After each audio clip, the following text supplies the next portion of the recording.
Esdras, o homem que trouxe Deus de volta para o povo. Se Neemias reconstruiu os muros de Jerusalém, Esdras reconstruiu o coração do povo.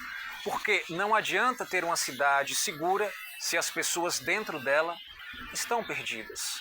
Esdras foi um escriba, não um rei, não um guerreiro, não um profeta.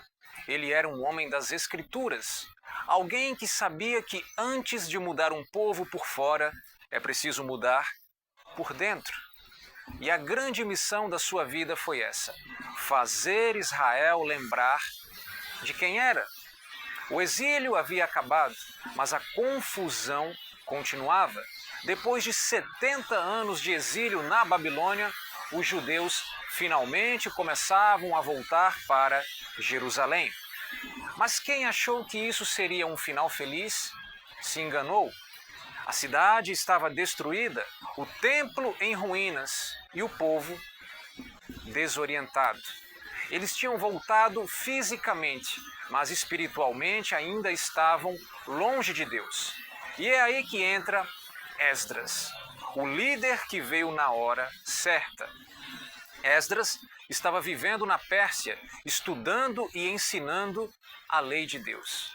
Mas quando o rei Artaxerxes percebe que Jerusalém ainda não se reencontrou espiritualmente, ele envia Esdras para lá, com carta branca para restaurar a fé do povo. E quando Esdras chega, ele percebe um problema grave.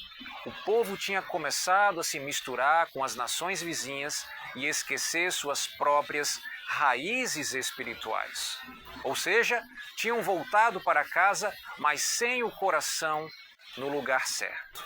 Esdras então chora, Esdras se desespera e Esdras faz o seu melhor. Ele abre as escrituras e ele começa a ensinar, porque ele sabia que o problema não era falta de templo ou de cidade, era falta de consciência. A revolução que começou com um livro. Então Esdras organiza uma grande leitura pública da lei.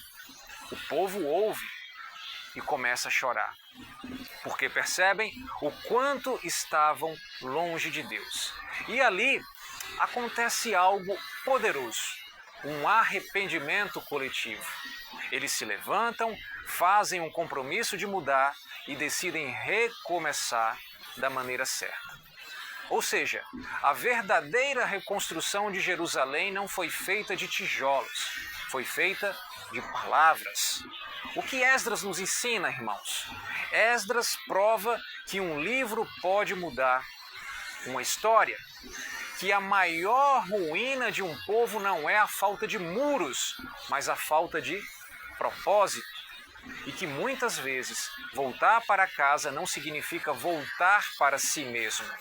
No fim, Esdras foi mais do que um escriba, foi um arquiteto de consciências.